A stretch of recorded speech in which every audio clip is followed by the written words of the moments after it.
I graduated from college in the late 1900s, and we didn't have any spaces or opportunities like this.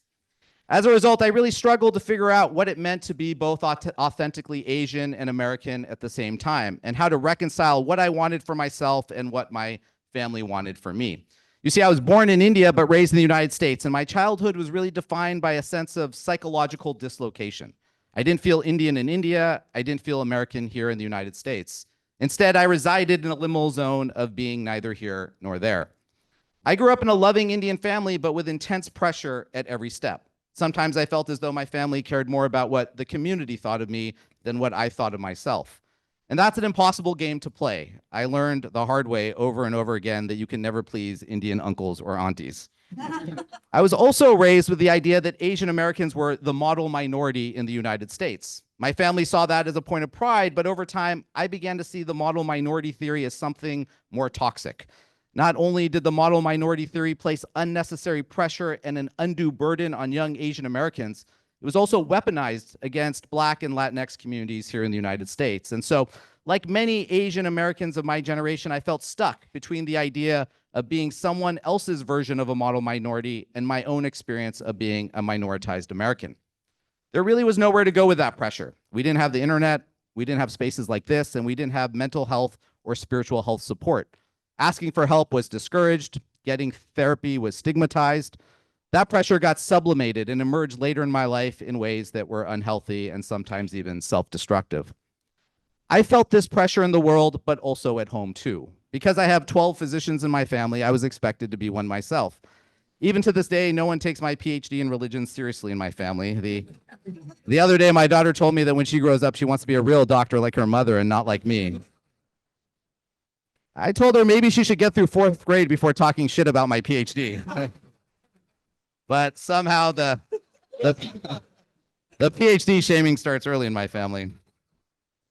Despite the pressure to become a physician, I knew I wanted to do something different with my life, but there was no path to do that. The only famous Indians in the United States when I was growing up were Deepak Chopra, who was a physician, and Apu from The Simpsons.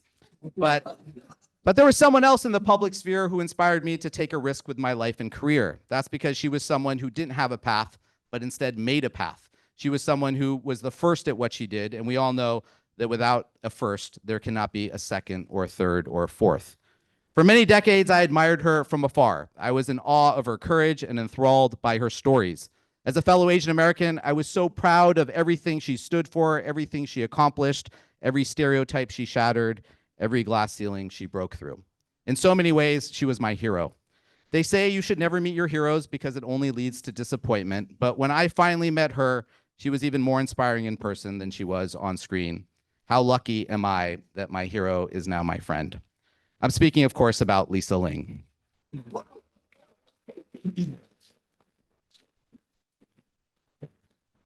Lisa is an award-winning journalist, media personality, content producer, and Asian American trailblazer. Over the course of her long and illustrious career, she's just done so much. She was the co-host of the iconic show The View. She was the host of National Geographic Explorer and was a special correspondent for the Oprah Winfrey Show. For 5 seasons, she hosted Our America with Lisa Ling on the Oprah Winfrey Network. She just completed an epic 9-year run hosting the world-famous show This Is Life with Lisa Ling on CNN. And she recently released her new show on Max called Takeout, which explores Asian American food culture.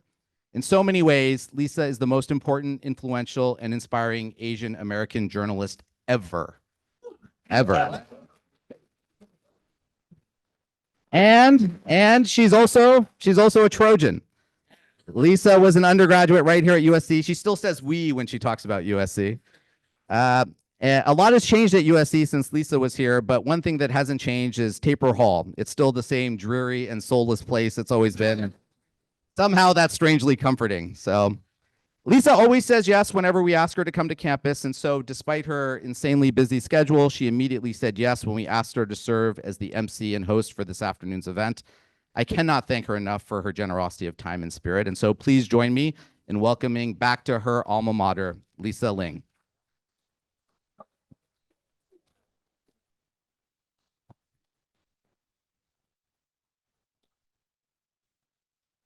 Even though you're a PhD, Dr. Soni, you're still full of shit sometimes. I can't believe you're calling me your hero, especially because if you graduated from college in the 1900s, I'm a year older than you, so that means I must have as well. Thank you all so much for taking time out of your busy schedules to be here today. How many of you are lucky enough to have ever taken a class from Dr. Varun Soni? Anyone in this room? You know what I'm talking about, right? Varun is truly one of the wisest, most thoughtful human beings I know, and has really helped me get in touch with my spiritual core, which has become so foundational to who I've become and what I do. So thank you, Varun, for being you and also wanting to hold this space for all of us today.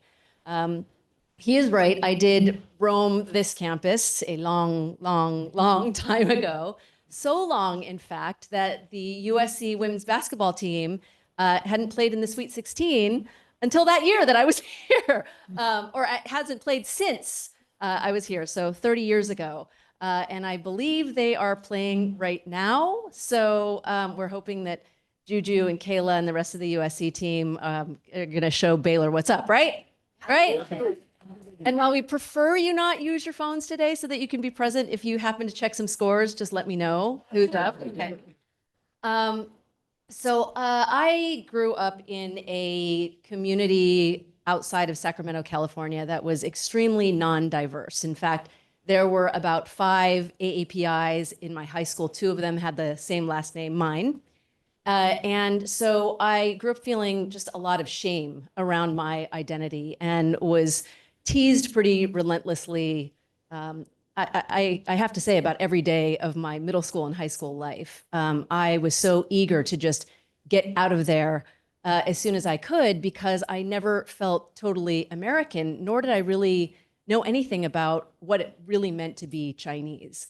So it wasn't until I moved to Los Angeles and started attending this school that I for the first time, just this world of diversity and possibility opened up to me.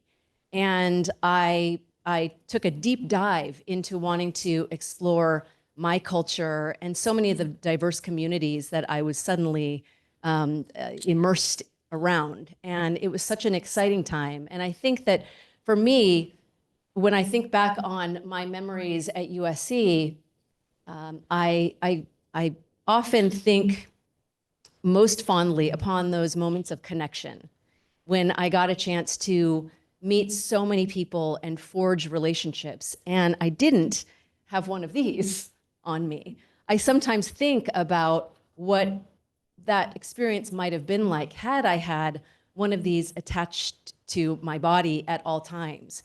Because I think that, like many of you, I certainly default with constancy to checking this when I could be interacting with humans.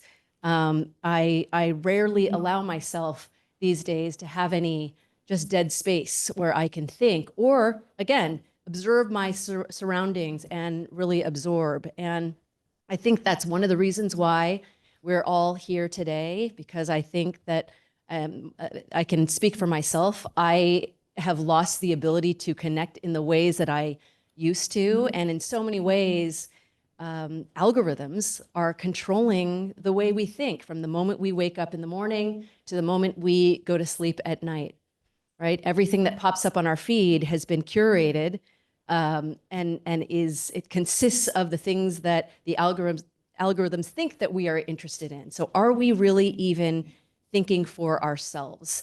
And so I'm excited to invite you all to be in this space, and the organizers here have really worked hard to create this sacred space where all of us can really stop and listen and learn and absorb. And as the great Dr. Jenny Wang, as the title of her book suggests, give ourselves permission to come home. Can we do that today?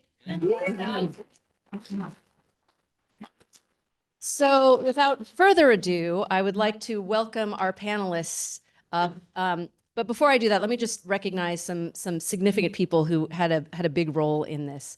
I want to thank the Asian American Foundation, or TAAF. They were founded in 2021 in response to the rise in anti-Asian hate and violence.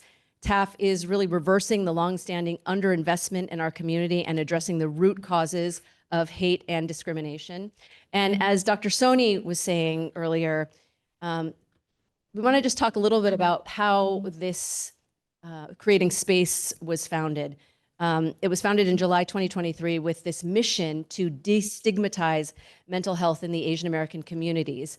And its objective is to create a safe space for us Asian Americans of all generations to share our mental health stories and experience and heal together.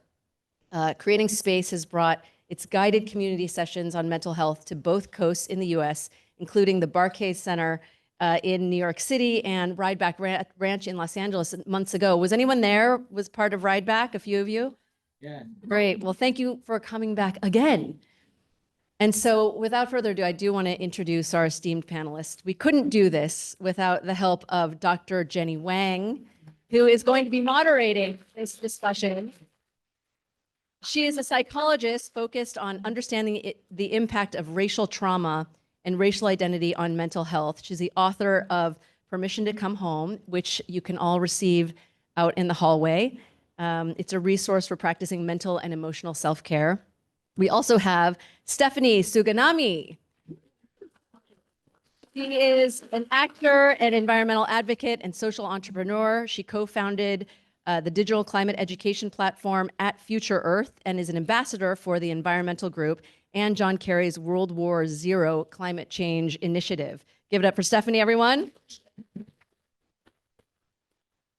We also have my dear friend Chriselle Lim, who I'm sure most of you know. She is a leading entrepreneur and influencer in the fashion, beauty, and parenting space. She's the founder of the fine fragrance brand PHLUR and childcare startup Boomo, offering products and services for parents. So Chriselle Lim, give it up for her. And someone who is so special and dear to me, I call him my sage friend. The great Phillip Lim is here. He is the creative director and co-founder of the global fashion brand 3-1 Phillip Lim. And in 2001, he was one of the leaders in the Stop Asian Hate movement. He co-founded a GoFundMe that has raised $7 million to date.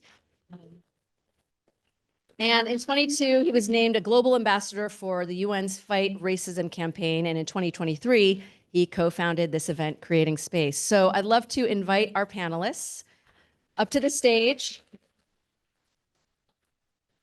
And just a little housekeeping. After the panel, we're going to open it up to questions to all of you. So I will run around with this microphone so that our panelists can hear your questions.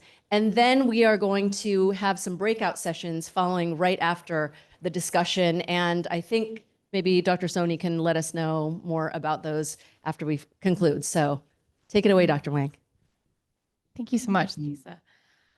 Wow. So I heard about this event less than a month ago. It was like, we're doing something at USC. Can you come? I was like, oh, okay, let's do this, right? So it is amazing to be with you guys today. Thank you for braving the elements for Californians to come out to see us.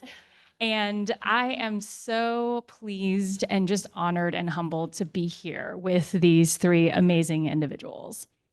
And when I think about this theme, the unmarked path, this was something where I wanted to kind of share the sense of resonance, I think, between our panelists and where you sit today. Because I was trying to imagine myself as a college student. What was I thinking? What was I feeling in those times?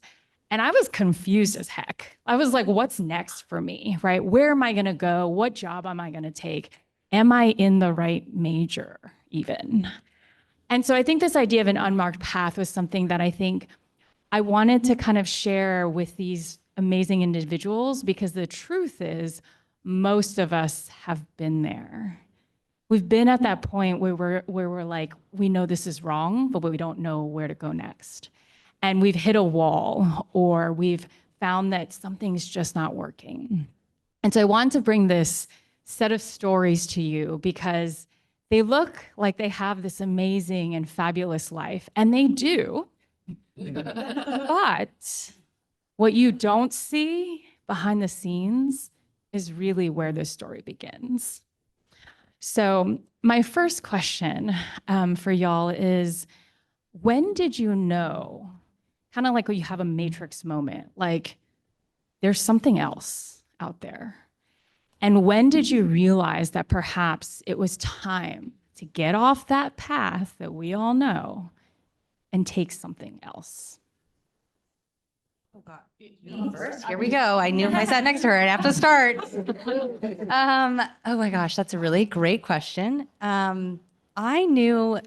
I think my first recollection of being like, oh, this isn't for me. I think I need to try, I think I need to go be somewhere else came at a very young age. I grew up in a rural town in Ohio, like a tiny, tiny farm town. Like I passed cows on my way to school. Like we're talking cornfields, the whole thing. And I remember very vividly, not only knowing that I was different because I physically was I looked different. I was the only Asian kid for miles. But I just felt like what was being proposed as my path was not for me. And everyone else was really drinking the Kool-Aid and they were like, yeah, we're gonna go to college, meet our husbands, and then have babies, and then we're gonna stay at home. And that's great for some people. But that was what was offered to me as this is what you're gonna do. And I was like, oh, I don't think so. I think that's not gonna work for me. So I'm just gonna kind of like Homer Simpson myself into the bush, like out of here. So that for me was at a very young age. No. Oh, okay. I'll blame it on Phillip. He just passed me a. I'm Chriselle, and for those of you that might not know my story, just to kind of wind it down in a few sentences, I grew up like Stephanie as one of the only Asian Americans in my town. Really felt kind of different, like an alien almost amongst my peers. Moved to LA, I was like, oh my God, I found my place. Like there's so many people that look like me. And I was super excited to be in LA, and then got into fashion. I started off on YouTube and blogging when I was in college because I was bored. And then, from there, fast forward like 15, 18 years, I worked very, very hard. I did everything that any Asian parent could be proud of. I did everything right. I got married at the time that I was supposed to. I bought my first house at the time I was supposed to. I started a business when I was supposed to. And my world really fell apart maybe about 5 years ago when things started to shift for me. I had kids at the right time, then I had my second kid at the right time, and then my world unraveled. I realized about probably 5 years into my marriage that I was living a life that I never ever wanted.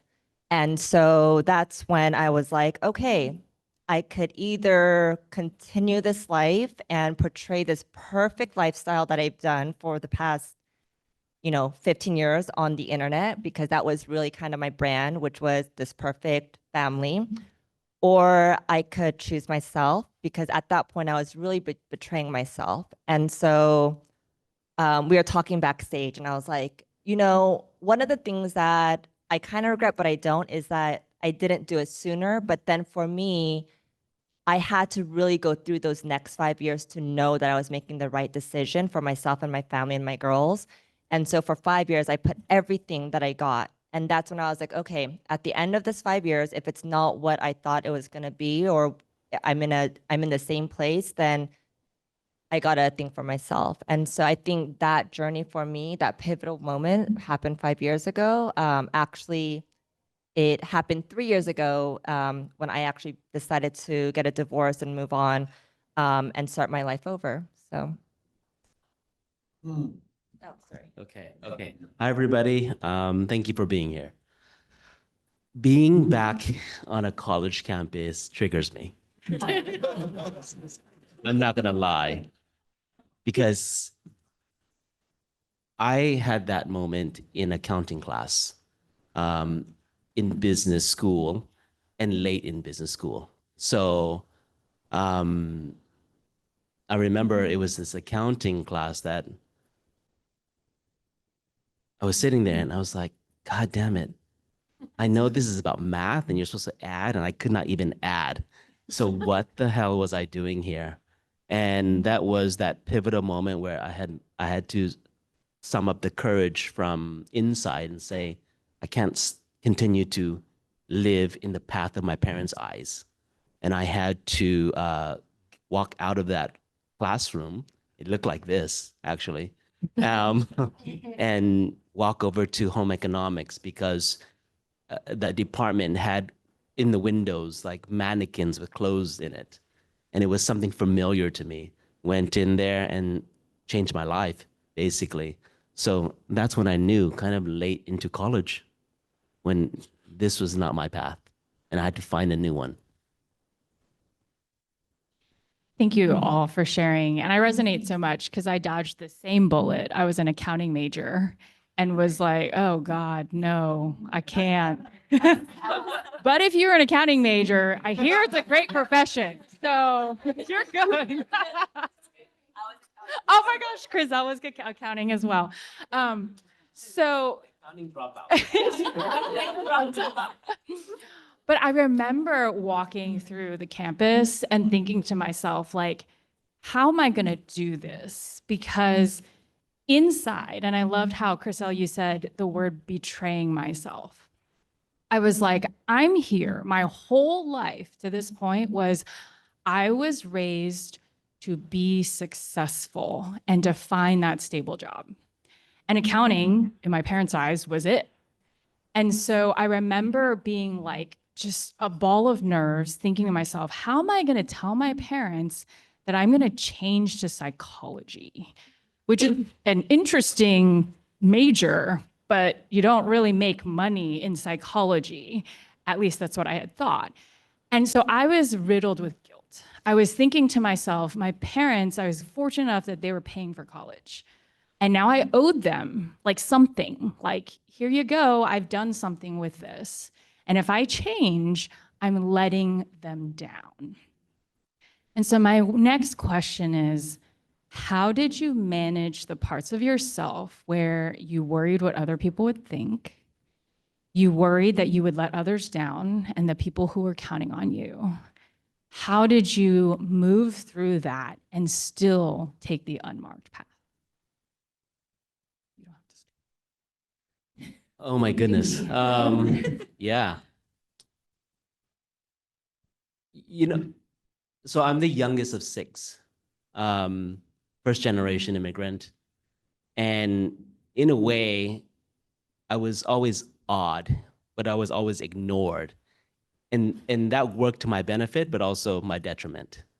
It worked to my benefit is because my parents were so exhausted by that time. They're like, just do whatever you want.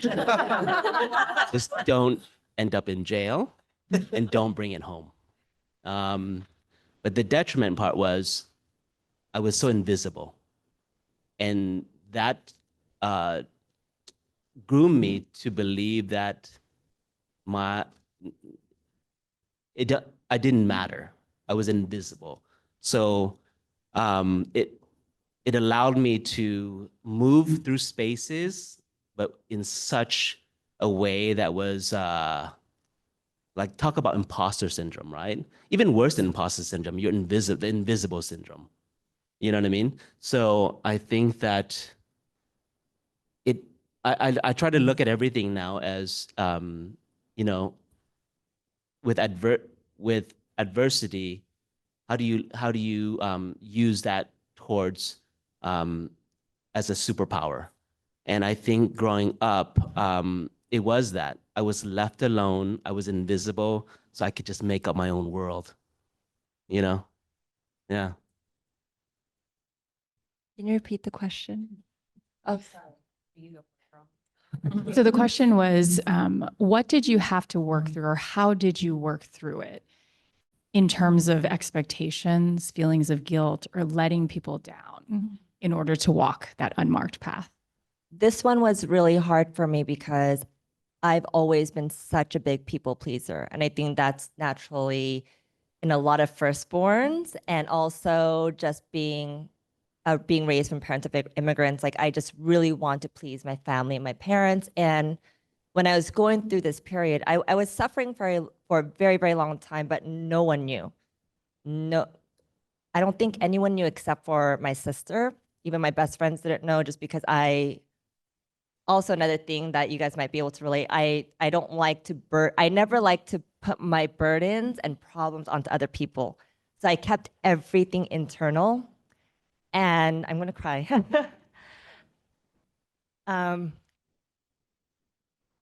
When it got really, really hard for me I was like, shit, I can't go through this on my own. And so that's the day I called up my parents and I was like, I just like verbal vomited on them. I was like, I've been going through this for like 8 years and no one knows. And I thought my parents were gonna like disown me. I thought they were gonna get so mad, but they didn't question me at all. And so I'm very, very fortunate. And I know I have a lot of friends and people around me that are like, you're very lucky that your parents supported you 100%. But I know I have a lot of friends that are in same situations that don't have their support from their parents. So I feel very, very fortunate. My parents, they literally sold their houses in the Bay Area and they moved to LA to help me raise the girls within like that week. Luckily, the housing market was great, so they were able to sell the house immediately and move down with me. So that was good news. I don't feel as bad. And so, you know, the biggest experience for me and learning lesson for me throughout this entire period, and I'm also an Aries, so I'm very, very stubborn. I like to figure shit out on my own. And the biggest lesson and takeaway for me was that I don't need to do it on my own. And that was super hard. But I think that when I think about the hardships that I went through in the past few years, I think it's something that I will take with me forever, because it's now I want to help other people now, because I know that other people want to help me. And the thing was, I was not letting people inside my life, but people wanted to help me. And so I think that's the biggest thing for me is community, is just letting people in and allowing the help. I know as Asian Americans, that can be a large ask sometimes, because you want to just like struggle through it on your own. And we were talking about it backstage, like sometimes it's a rite of passage to struggle and to do hard things on your own. But I also learned that something that I had to unlearn was like, I don't have to struggle on my own. And just because you're struggling and going through hard times does not mean that it's the right thing to do. So.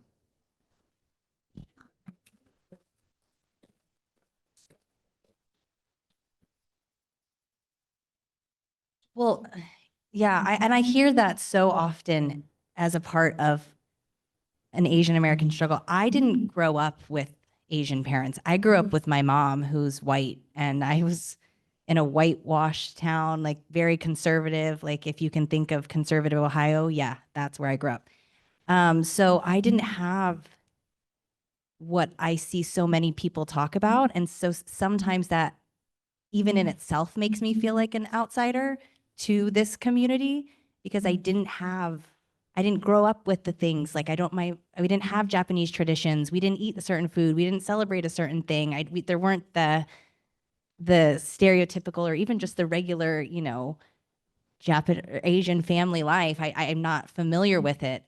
So that made me feel even more other than I already felt. And I think because of that, I became so adaptable, because I just wanted to fit in. I was just like, everyone's white here. I want to be like them. I want blonde hair. I want blue eyes. I'm not different. I'm not different. I'm going to be so easy to get along with. You're not going to notice that I'm not like you. Like, I am just a good time. You like that? I like that. That's your favorite color? Me too. And so, you know, just as like a survival mechanism in school, you know, and it was great because now I do feel like I can talk to all different kinds of people and find some way that I can connect or relate to them. But it also left me without a real sense of self. And so I think even now at 30 something, I'm still trying to find that. And it's something that, you know, being Asian, it gave me this great skill, but also at the same time, now I'm having to work to fill in the holes because I didn't I wasn't rooted in something. I didn't know who I was. I didn't say, no, I don't like that. I always liked it. I always liked what you liked. And so now I have to unlearn that and say, oh, I know this is what I like to do. This is what the music I like to listen to. This is where I want to go. This is how I want to dress. And kind of finding myself now later. So I don't think that answered your question at all, but that's just what I have to say. It does answer the question because I think it sounds like, right, we all had to evolve coping mechanisms, right, to the systems, the forces, the expectations, right, that we all are facing. And I think, Chriselle, you've mentioned some of these themes, right? I'm also a fellow eldest daughter, right? And blessing and a curse, right? And I think that there's something about our cultural values that is so beautiful and things that we want to harness because we want this to go forward beyond us. But there is a deep unlearning that has to happen in order for us to live our lives in the context that we are in, right? And backstage, we were talking about how so much of kind of what we see in our parents' generation is that context, right? Like my mom is still a hoarder of takeout containers and she wastes nothing. And Phillip, you're sharing the same, right? And that made sense in that context to them. But I think a lot of us have had to confront the idea of scarcity and fear driving every single decision that we make. And I think we see that, right, throughout these stories. And so I guess, obviously we're gathered here in community, in an Asian community.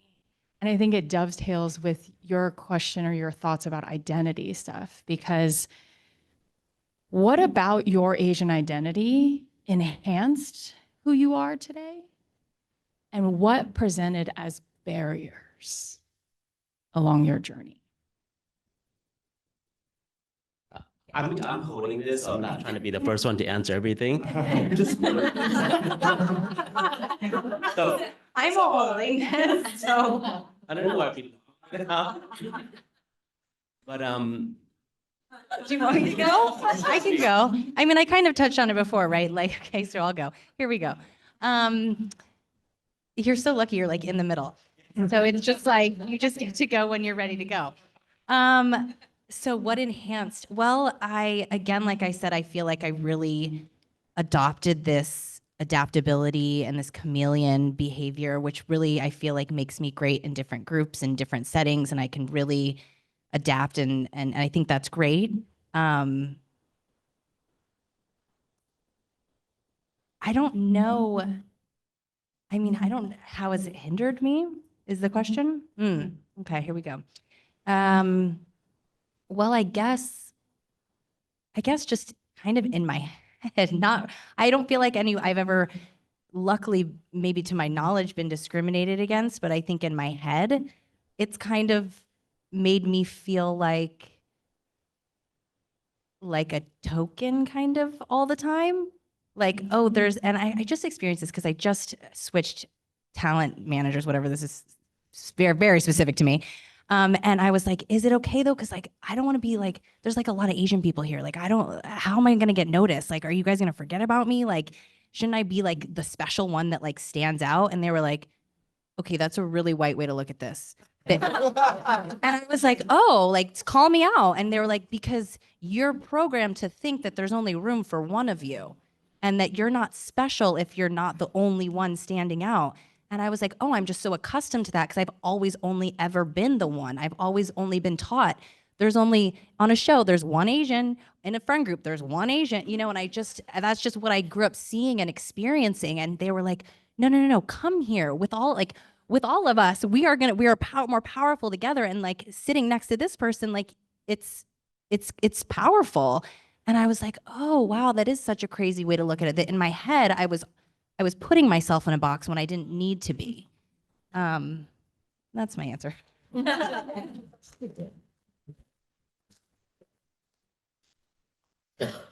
Me? Okay. How it enhanced. I think I have a crazy work ethic because my dad and my mom showed me what that looked like. You know, there's no such thing as getting B's. It's all A's or it's failure in life. So that was my mentality growing up. So I will outwork anybody, still till this day. Like I will outwork you. And the competitiveness, right? So I'm a competitive person that I think I learned from my dad.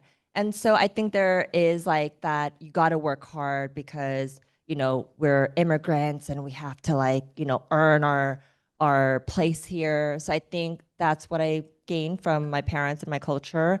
I think, and we were talking about this backstage and I kind of talked about this, but one thing that I think hindered me and that I'm still unlearning is the suffering part. Like I grew up thinking that suffering is good. I grew up thinking that the harder it is, the better the outcome is going to be. The harder I work, the more pain I have means that the pot is going to be bigger on the pot of gold is going to be bigger on the other side. And that's not true at all. We were talking about this backstage is that what I'm now learning is that you already know the answer to everything you want to know. Like your body will instantly tell you, like if it's, because look, like there are going to be hard moments in life. Like I'm not saying to run away from your problems. That's not realistic.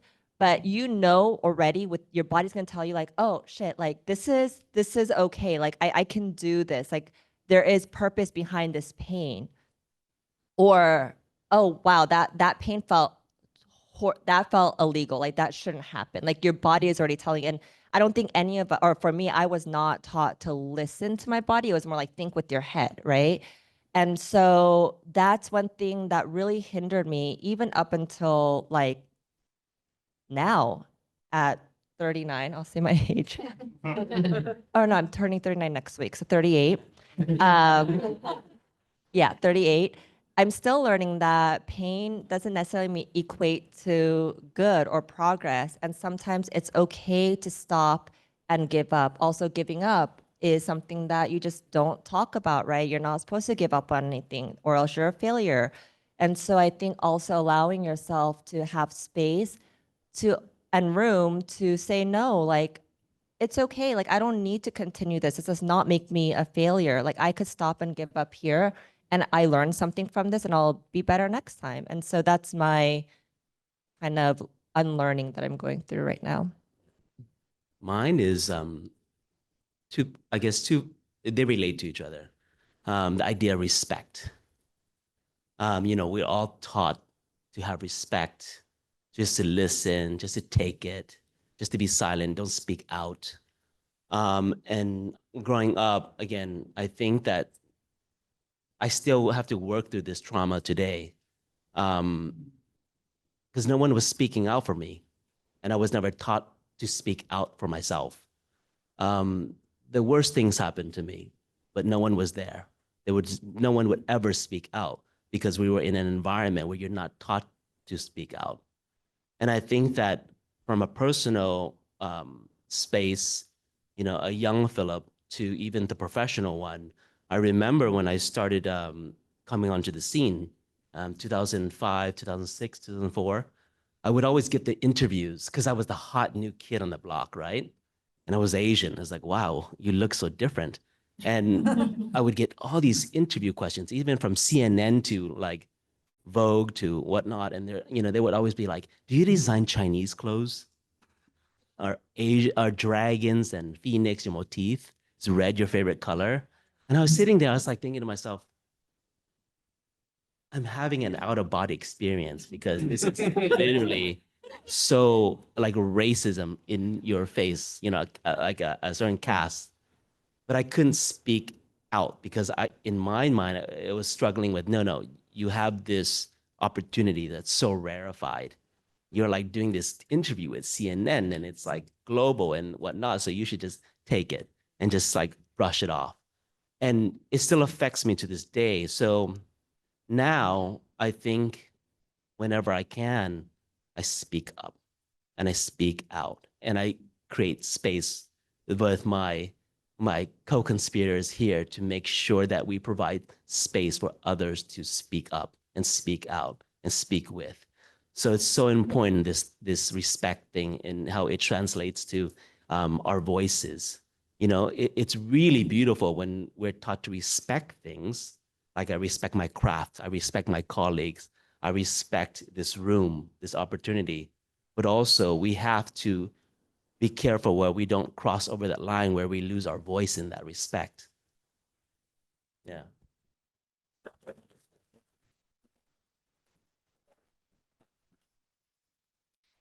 And I feel like, Phillip, you're leading to this idea that our self-respect is something that we have to draw strength from and find sometimes, because we live in a society that doesn't always respect us, right?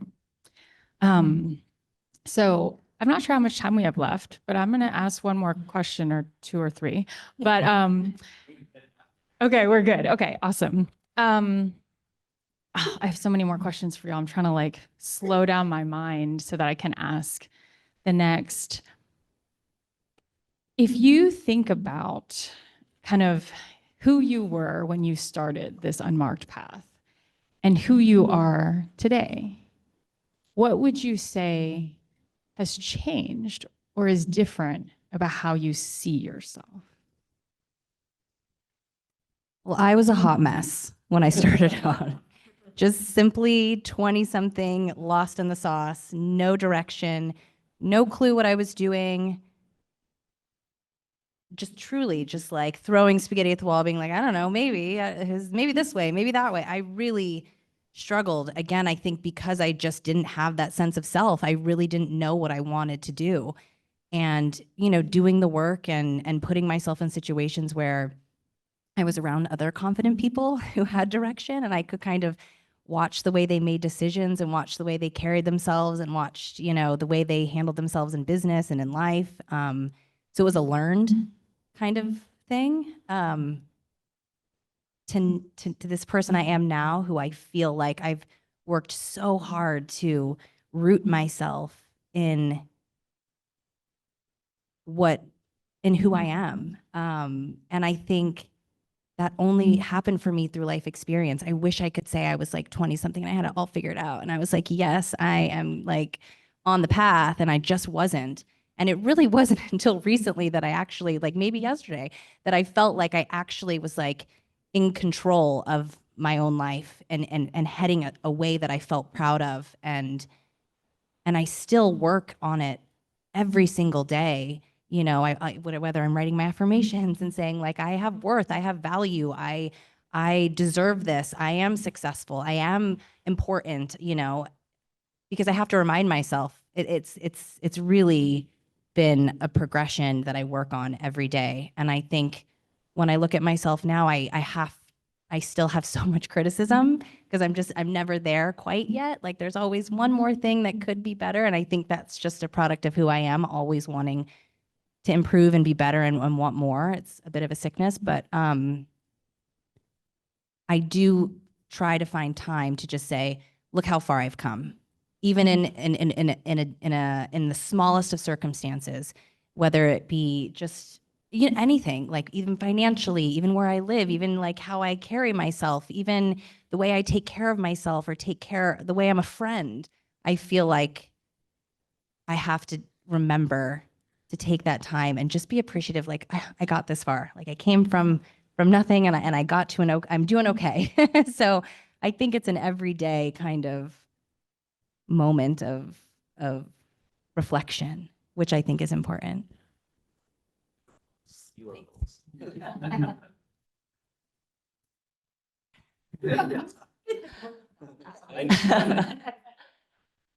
I think when I first started on this career path of mine, I was in college, just like you guys.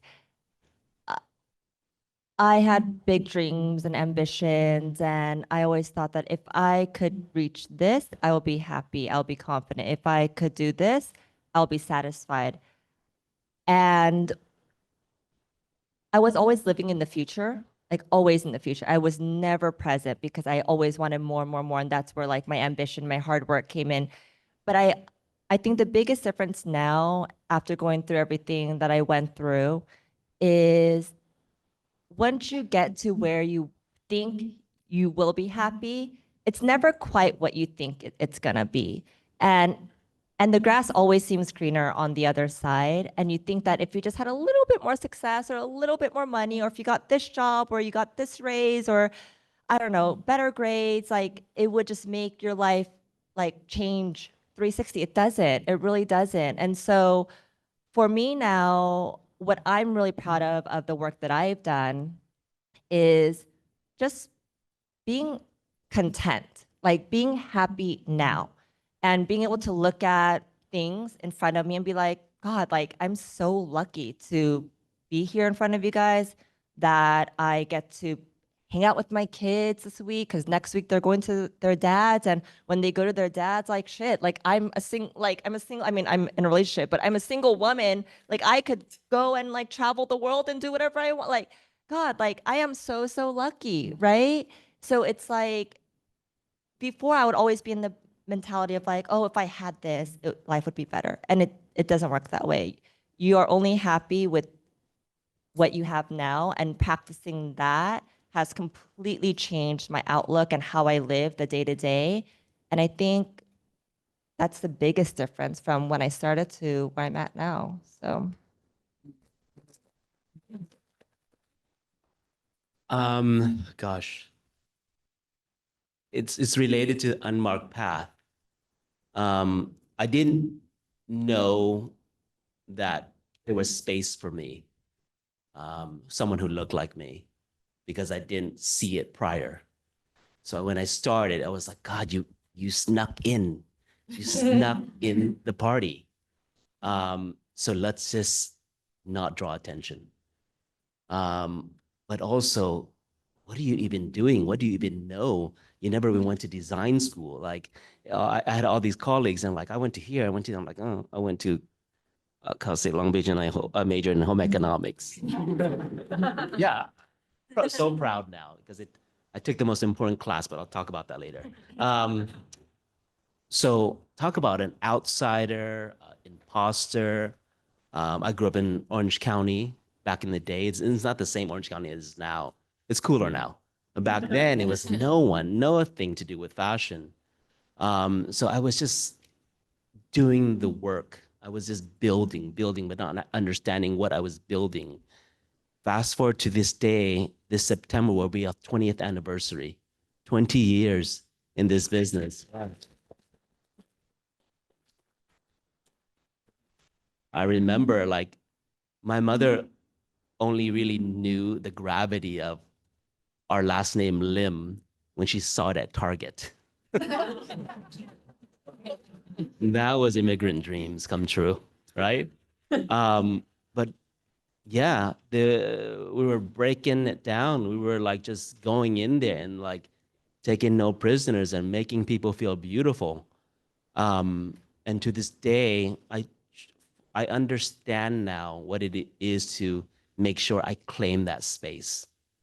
Because if I don't claim that space, I can't hold it for the next generation. I can't leave that door open. I can't bring that next generation in. So I'm working on it where I can be of service, but I can also be main character.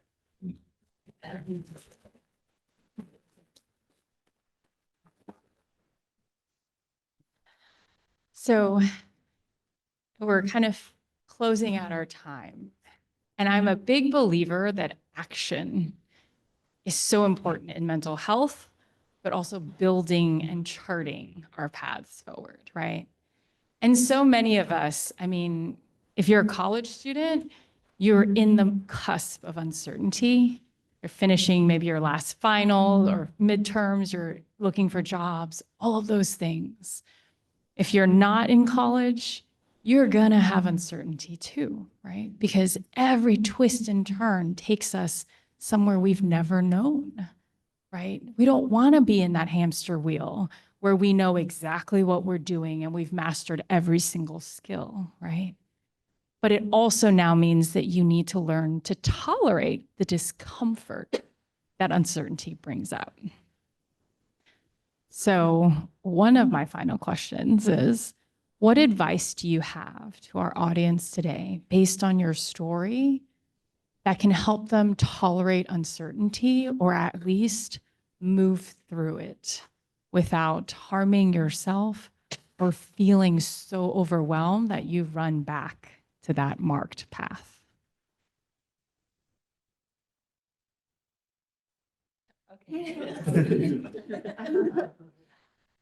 I touched upon this a little bit earlier, but I think it's asking for help and reaching out. I think those of you that follow me online, I talk a lot about my divorce and breakup and heartbreak. And I share that story not for any other purpose, but to be in service for other people.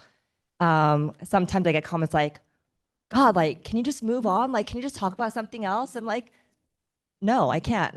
Because for me, it's like my pain, I don't want it to be like just in vain. Like, I want it to serve and help other people. And so I think when you're able to be open and vulnerable to other people, you'll be so surprised. I was so surprised the amount of people that actually will open up back to you, that are going through very similar situations that you would never guess. Like people that you looked up to and you're like, holy shit, like you don't have your shit together? Like I would have never guessed that. And so I think my biggest takeaway from all of this was really, we're all struggling. We're all going through shit. We just don't wear it on our sleeves. But if you're the first one to open up, that allows space and other people to come in and open up themselves. And so I think that is my biggest advice, is just be open, be in service of other people, because that actually helps you out as well. I think when we're talking about this path and the path that we're supposed to be focused on, a lot of the time we're like looking to the left and the right and saying, well, where are they going? What are they doing?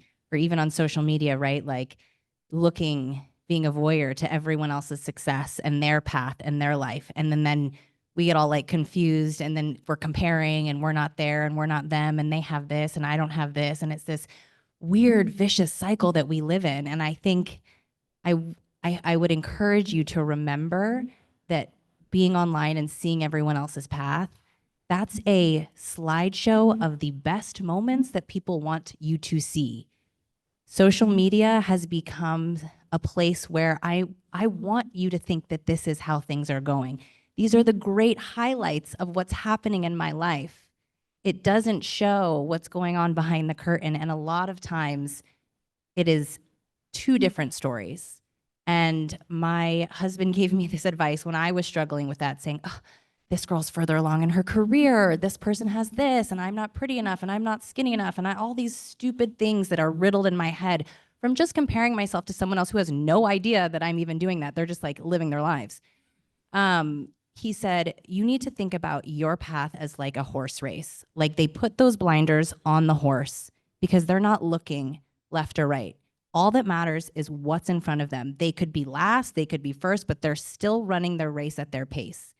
And to me, I was like, oh, okay, I'm going to do that. And every day I try and sit with that advice and just say, this is my journey. This is my path. This is where I'm going. And I will take my time and I will get there how I need to.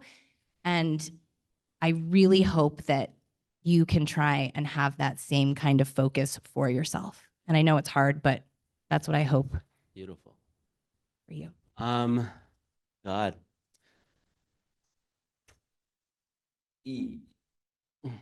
We are all living, breathing, feeling, loving,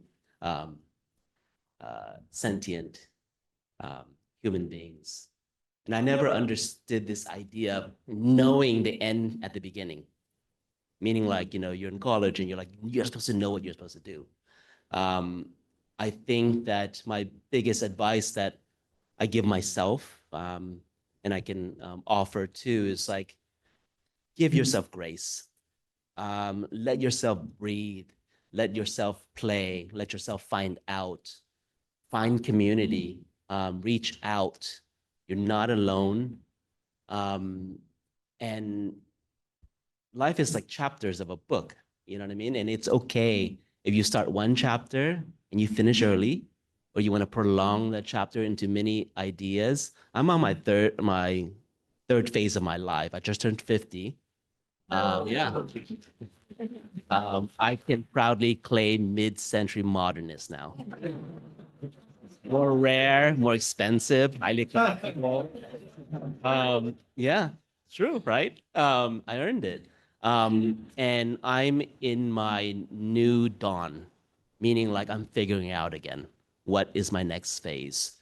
You know, a lot of people look at me like, "What's the problem here? You made it. You're you're in museums or you're in history books or whatever it is." But to me, that was beautiful for that chapter of my life. You know, so I give myself grace to try things out, to be here with you guys, to learn from you guys, to learn from, this panel that I admire so much. So give yourself grace, create space for yourself, and have some fun, Yeah.